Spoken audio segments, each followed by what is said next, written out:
Allah berfirman di dalam surah Al-Ankabut ayat 57 yang berbunyi kullu nafsin za'iqatul maut, yang artinya tiap-tiap yang menyawang pasti akan merasakan yang namanya mati. Pajan kitanya mati, pajan kitanya akan meninggalkan dunianya, nyan hana tatujan dan hana tatupu, karena nyan adalah rahasia Allah, sehingga kitanya hana tatupu, pajan kitanya akan meninggalkan dunianya.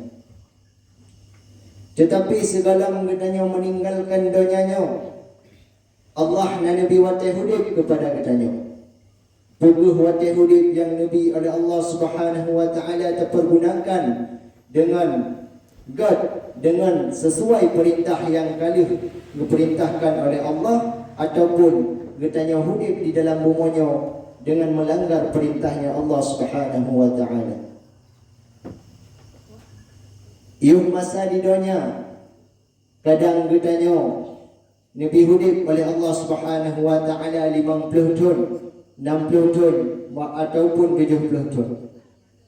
Tetapi selama 50 tahun, 60 tahun, 70 tahun tersebut kitanya masabuh ibadat pun hana dilakukan kepada Allah Subhanahu wa ta'ala. Masabuh amaikat pun kitanya hana kumpulkan. Masabuh amalan-amalan yang kaniyu oleh Allah, masabuh perintah pun hana kitanya lakukan, sehingga hudib yang Nabi oleh Allah kepada kitanya adalah hudib yang sangat sia-sia. Mulia kitanya apabila hudib kitanya hana lagi hudib burung yang kau trip hudib, tetapi hudib kitanya kadang 20 tahun, 50 tahun, 40 tahun, tetapi selama hudibnya kitanya selalu beribadah kepada Allah Subhanahu wa ta'ala. Lebih mulia kitanya, walaupun kitanya hudib hana trip lagi urung yang kali hudib, tetapi hana puput perintah Allah Subhanahu wa ta'ala. Iuh masa di dunia kitanya Nabi kekayaan oleh Allah Subhanahu wa ta'ala. Nabi kekayaan kepada kitanya, puguh kekayaan yang Nabi oleh Allah Subhanahu wa ta'ala yang kitanya pergunakan bakbun yang God, ataupun kitanya pergunakan bakbun yang buruk. Kadang kitanya Nabi kaya oleh Allah, iuh masa kaya kitanya sering tak bersedekah, tanya sering tak sumbangkan kekayaan kitanya kepada majlis-majlis taklim yang membutuhkan, sering tak sumbangkan harta-harta kitanya kepada masjid-masjid, sering tak sedekah anak yatim dan fakir miskin, maka harta yang kalian dititip oleh Allah Subhanahu wa ta'ala adalah harta yang hana sia-sia. Tetapi apabila Allah nunjuk kekayaan kepada kitanya, tetapi kekayaan tersebut hana kitanya pergunakan bakbut yang God, daankan kitanya sumbangkan kepada masjid, musri bepeng pun hana kitanya juk kepada anak yatim, musri bepeng pun hana tajuk kepada fakir miskin, maka harta yang kali nunjuk oleh Allah Subhanahu wa ta'ala adalah harta yang sia-sia, yang kali nunjuk oleh Allah Subhanahu wa ta'ala kepada kitanya. Tunggu-tunggu gurai-gurai sidang jemaah Jumat yang dimuliakan oleh Allah Subhanahu wa ta'ala. Ketika kitanya kata Allah, ketika ajal menjemput kitanya, maka harta yang kali kita kumpulkan di masa di dunia nyanhan akan taba, kitanya akan mati.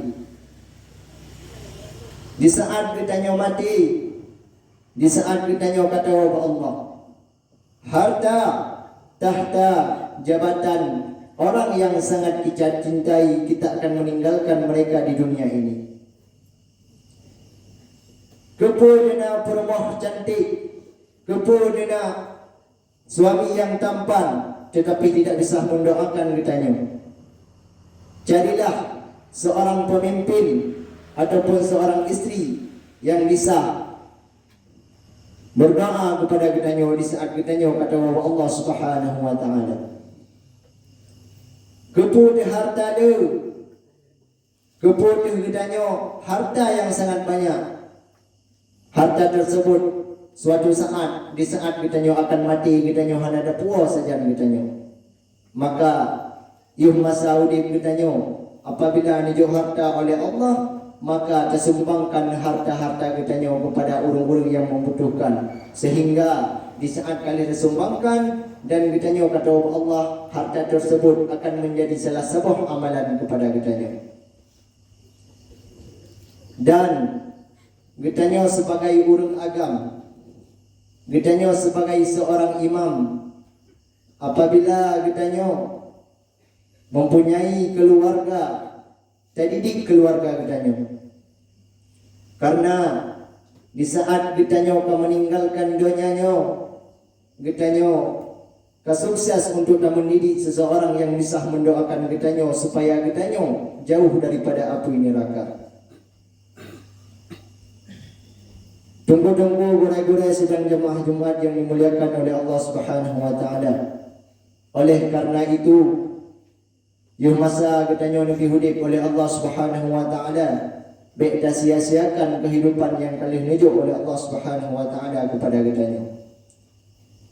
Tak puput amalan-amalan yang diperintahkan oleh Allah, tak puput perintah-perintah Allah, baik dah langgar perintah-perintah Allah. Karena suatu saat yang namanya makhluk pasti akan didatangkan oleh ajal.